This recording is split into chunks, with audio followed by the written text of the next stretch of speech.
एक गांव में सुनीता नाम की गरीब महिला रहती थी। उसके दो बच्चे थे। लड़के का नाम राहुल, लड़की का नाम रूबी था। सुनीता मिट्टी के बर्तन बनाने में काफी ज्यादा निपुण थी और मिट्टी के बर्तन बेचकर ही अपना परिवार किसी तरह चलाया करती थी। सीमा के जैसे तैसे गरीबी में दिन कट रहे थे। कुछ दिन बाद दिवाली का त्योहार आने वाला था, इसलिए सीमा ने बहुत सारे मिट्टी के दिए बनाए हुए थे ताकि वह दिए बेचकर अपने परिवार के साथ खुशी खुशी दिवाली का त्योहार मना सके। एक दिन की बात है, रोज की तरह सुनीता की बेटी रूबी दिए बेचने के लिए बाजार में आई। दिए ले लो, सुंदर सुंदर दिए ले लो। आज तो मेरे दिए बिक ही नहीं रहे हैं। मैं घर का सामान कैसे लेके जाऊंगी। रूबी के थोड़े बहुत दिए ही बिके। बाजार खत्म होने के बाद रूबी निराश होकर घर को चली आई। दिवाली का समय भी पास आ गया था। तभी रूबी अपनी माँ से बोली, माँ देखो ना, देखते देखते दिवाली का दिन भी आ गया है और दिए तो बिकी ही नहीं रहे हैं।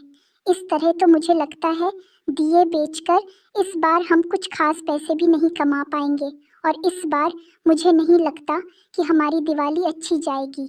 मेरी गुड़िया, तुम इतना क्यों सोच रही हो? जो होगा सो देखा जाएगा। तुम्हें चिंता करने की कोई जरूरत नहीं है। तुम दिए बेचकर आओ तो सही। जो होगा अच्छा होगा। क्या पता कल ज्यादा दिए बिक जाए, हमारी किस्मत चमक जाए। बेटी, तू हिम्मत मत हार। सुनीता के समझाने पर रूबी को थोड़ी हिम्मत मिलती है। दिवाली के दिन फिर वह दिए लेकर अपने घर से बाजार की ओर निकल जाती है। तभी उसका छोटा भाई उसके पास जाता है और बोलता है, दीदी आज तो दिवाली है। दीदी प्लीज आप मेरे लिए एक नए कपड़े के जोड़ी ले आना और कुछ मिठाई भी और थोड़ा पटाखा जरूर लेते आना। अरे हाँ हाँ, क्यों नहीं, मैं लाऊंगी ना। तुम्हारे लिए नए कपड़े, मिठाइयाँ, पटाखे जरूर लेकर आऊंगी। दीदी तो मैं बहुत अच्छे से अपने दोस्तों के साथ दिवाली मनाऊंगा। अपने भाई की इच्छा को पूरी करने के लिए रूबी काफी ज्यादा मेहनत करती है और वह जोर जोर से आवाज लगाकर अपने दियों को बेचने की कोशिश करती है। रूबी का यह उत्साह देखकर लोग उसके पास दिए खरीदने आते हैं और वह अपनी दुकान के पास बहुत सारे ग्राहक को देख बहुत ज्यादा खुश हो जाती है और अपने मन में सोचती है, आज तो बहुत ज्यादा बिक्री हो रही है। हो सकता है आज मैं अपने गरीब भाई की सारी ख्वाहिशें पूरी कर सकूं। कुछ और दिए बिक जाते तो हम अच्छी तरह से दिवाली मना पाते। रूबी बहुत ही ज्यादा खुश होकर अपने दिए बेच रही होती है। तभी उसकी आंखों के सामने एक अनोखी घटना घट जाती है। अचानक एक बच्चा सड़क के किनारे रोड पार कर रहा होता है। तभी सामने से तेज रफ्तार से एक कार आ रही होती है। रूबी यह देखकर कुछ समझ नहीं पाती कि वह करे तो क्या करे। तभी वह दौड़ती हुई जाकर उस बच्चे को उठाने की कोशिश करती है। तभी वह बच्चे को बचा लेती है, लेकिन रूबी कार की चपेट में आ जाती है।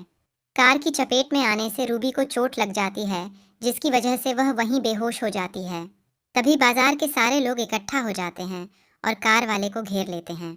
तभी कार वाला बोलता है, भाई ये सब बच्चे का अचानक सड़क पर आ जाने से हुआ है।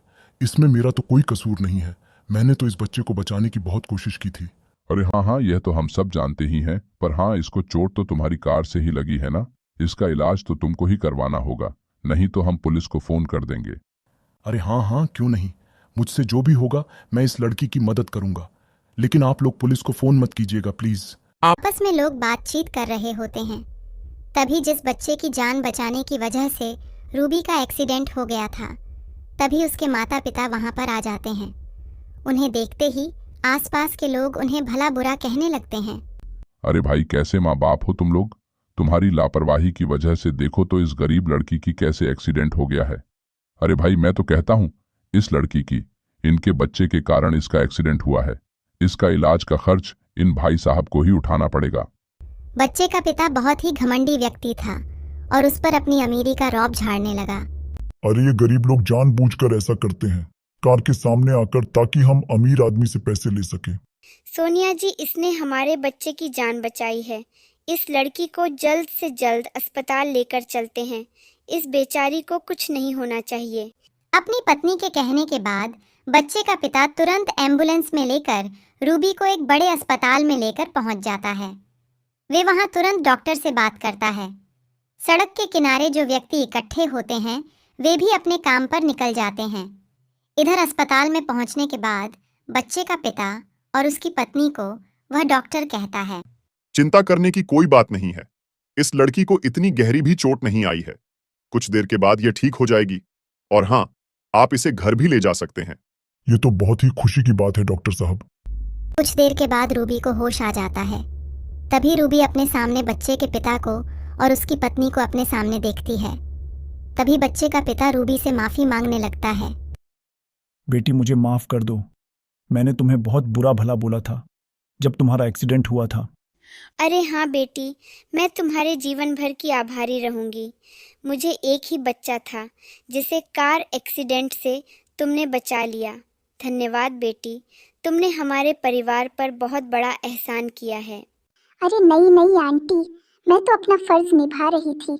और हाँ, अब मुझे घर जाना है। क्या आप दोनों मुझे घर छोड़ सकते हो?